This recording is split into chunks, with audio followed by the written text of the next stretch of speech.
FM and Evan AM 1160. It's 7:46, as I said. All right, so yeah, I'm a little bit addled here this morning. We are talking this morning with Vickie Paunocic, who is from IRMC, a registered nurse there. Good morning to you. Good morning. It's good to have you with us here today. It's Nurses Thank you. Week. Yes, it is. It's like big time celebrations going on. Oh my, yes, it's a great week. It's a Yeah. great week coming up. But what are some of the things that happen at IRMC during Nurses Week? We have a lot of activities going on this week. Actually, our kickoff was last Friday, Hmm. and we had hamburgers and hot dogs, kind of like a potluck delivered to each of the nursing units. Oh, yeah. So we did that, and then, like I said, everybody brought a side dish, and we have a theme of a Hawaiian luau. So we kind of gave each of the nursing units a starter kit to decorate their break rooms, and we have a little competition going to see which break rooms decorated the best. Uh-huh. And they'll be judging later on this week, and there'll be a prize for the unit. So really good to get engaged and try to bring some positive energy to the units, especially after COVID. So trying to boost the morale and. Yeah, there's some other things going on this week because it's hospital week as well. Mm-hmm. So every day we have something planned. Yeah. Like I said, for the nurses, some gifts to be delivered, and actually the hospital's doing food trucks as well. But we have different things for the nurses coming up. So some of them are surprises. So. We talked to Dina on Friday Yes. about Nurses Week Mm-hmm. and how special it is for someone to take on that responsibility, and especially now. Mm-hmm. And for so many of the nurses to do as they have and say, okay, this is the challenge in front of us. Right. Let's go meet it. You have two choices. You could walk away from it, Right. or you could go head on right at it. Right. And that's what you did. Yes. Yes. That's what we do. That's what we do as nurses. And like I said, the last couple of years have been challenging, Mm-hmm. and we've had a lot of wonderful nurses stay in the community and stay at the hospital. We've had some leave and do some travel work, Sure. Because that's an option as well. And but the thing is, we're all here to serve mankind, Mm-hmm. and to give of ourselves. And I think innately we are givers and very compassionate, empathetic people, and we're fulfilled that way. So even though when times get tough, it brings out even more of that in us. Mm-hmm. So, but yet we still have to take time to take care of ourselves too, to be able to, Yeah. like I said, give to other people. Because Yeah. if our cup's empty, we can't give of ourselves. So I'm sure the journey to becoming an RN is different for everybody. it is. What are the motivations? What's the path that you take, and then the various twists and turns on that road. Yes. For you, as I don't want to hold you up as an example of all nurses, but for you, was it that way? Was it a journey that maybe had a few twists and turns you weren't expecting? Yes. I think one thing, it's always been a steady place to always have employment. Yeah. And so when I graduated, there wasn't a nursing shortage per se. Mm-hmm. And then a few years into it, my husband went to chiropractic school, so we moved to Atlanta, and the nursing shortage started getting, bad. Yeah. And they were offering some weekend employment where they had people working during the week, and if you wanted every weekend, you could do that, and you got pretty much premium pay for working those weekends. Mm-hmm. So I primarily worked, like I said, weekends whenever our children were little. So that one of us could always be home with our kids. So I think the flexibility of nursing Sure. makes it very enticing to work around your personal home schedule. And two, I've gone to different units as well. So I think, within nursing, there's different departments that you can work in. And actually, now I'm in education. So professional development is the title now. And so within nursing, there's different, so you can go from various departments, whatever you feel is satisfying to you at that time. Sure. So different stages of life as we evolve, we do, There's always work. Yeah, there is always work. Yes. So it kind of makes it nice. And like I said, the flexibility of scheduling, I think at different points in your life, it can meet those needs as well.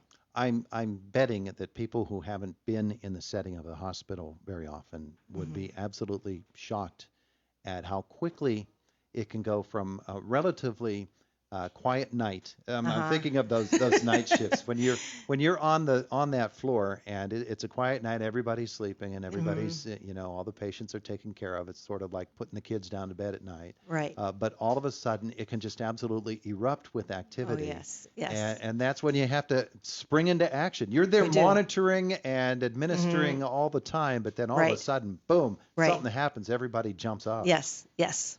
Yep. You have to be on your toes and ready to go. Yeah. And I think the people that you work with are so important. We have great teams at IRMC. I've worked in, a lot of different units in the hospital over the years. And like I said, I think everybody just pitches in and works together and does what has to be done. When the pandemic came, Hmm. and all of a sudden you were wearing hazmat suits and following every type of procedure you could absolutely think of in Hmm. order to make it a much safer environment, as safe as you could make it at Right. that time. Right. I'm sure that there were fears and uncertainties among Yes. the nursing staff, just as there were all throughout the community. And Hmm. yet, with all of those uncertainties, you recognized there was a job to be done, and you still did it. Right. Yes, we did. Yes, we did. We really pulled together. And at that time, I was in ICU, and like I said, we just all worked together, had each other's backs. Um, you know, Yeah. Great manager, always supported us, and like I said, we all worked together to make it happen. But yeah, I In think you just do those what you have to do. in those cases, keeping a rein on your emotions, even Hmm. when it's such a highly emotion, it Yes, has it the is. potential to be such a highly emotional Yes. job, and to be able to place those emotions to the side while you do what needs to Right. be done from a practical manner. Right. That takes a very special type of focus and concentration, doesn't it? Yes, it does. It does. And I think, like I said, just being compassionate people that we are, you can't help but bring that emotion into it, especially during COVID when, you took care of a lot of people that, you know, you've known, and, community Mhm. members and friends. And yeah, there are many times that I cry. We all cry behind our masks and, Sure. talking to families via, iPad so that family members could communicate with their um, loved ones. And to kind of be that bridge for that was, honoring. We just had to do the best that we could do. And Yeah.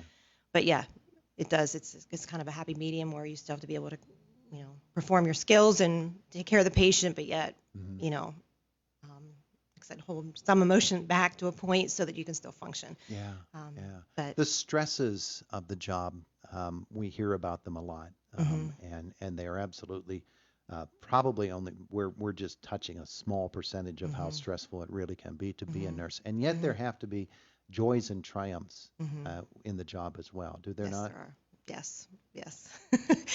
Yeah, there's a lot of joy, especially whenever you see people to be transferred to um, a unit where they need less care. They've got Hmm. been in ICU for a while or They another turn a floor. corner. Yes, and maybe it was a long haul and they've done well. It just took time, and that's the thing. And then that's what people come in the hospital to kind of bridge the gap to kind of buy them time till their body can regenerate and get back to where it needs to be. And we just facilitate that. So yes, we've seen a lot of wonderful things happen, and we're just as happy as the patients are whenever they're getting well. So yeah, Yeah, it's very yeah. encouraging, and like I said, it's a team effort. I remember talking to Dina the other day about being an ER nurse, and I don't know if you've Hmm. ever worked ER. I have not.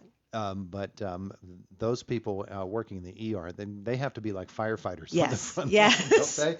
I yes, mean, they do. there's no slowing down for them at all. Yes, no, no, and it's a wonderful group down there as well. And yeah, yeah, I can't say enough about Yeah, our young nurses, and they do a great job. And it's overwhelming at times, yeah. depending on what's going on, and you get so many different types of patients coming in, and they are on their toes and they do a wonderful job. We think about the profession, the medical profession. We think of Hmm. doctors and their continuing Hmm. education. Hmm. It's the same way for nurses, isn't Yes. it? Hmm. There's continuing education, and I don't know that I would get over the feeling of I'm always behind. There's always something new to learn. Uh-huh. I need to get on top of this Right.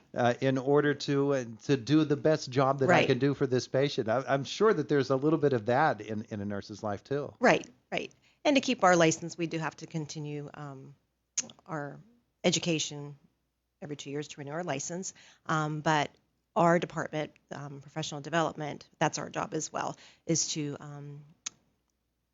keep the skills current with our nurses. You know, if we see a need that needs to be addressed, we go ahead and, like I said, work with that particular nurse, or we have sessions where we have teaching, kind of like a drop in and learn type program we have, where we set up little stations, and then we can go over those particular things with those nurses to help them bring that skill level up to where it needs to be. So that's one of our jobs. Yeah, it's a changing profession, isn't it? Yes, it is. Yes, it is. Yes. Vickie Paunocic has been our guest here this morning during Nurses Week and Hospital Week. Are there special things planned for Hospital Week too at IRMC? Yes, like I said, they're having we have food trucks coming Tuesday, Wednesday, and Thursday. They have ice cream social, and I think there's one other thing. Can I get in on that ice cream social? I'm just asking. You know what? You can talk to Steve, and I'm sure he'll be happy to have you over. I'll take that. I'll take that. It's just a wonderful thing that you do. And as I told Dina, I was recently a patient there, and just the level of care and concern, and the fact that the nurses they really do want to see you do better and to help you along that path. It's a really special profession. Thank you for coming in to tell us all about it. Thank you. We probably touched about that much of what the job is all about, though, didn't we? Well, thank you. Thank you for having me. It's the best. It's the best that I can think of in terms of human care is what a nurse does. It is the voice of Indiana County. It's WCCS. Thank you, Vickie. Thank you. This is Zach with Walker & Walker Equipment. Spring is here, and that means your to-do list is about to get a whole lot harder. Luckily, Walker & Walker rents a high-quality Kubota equipment to get your job done.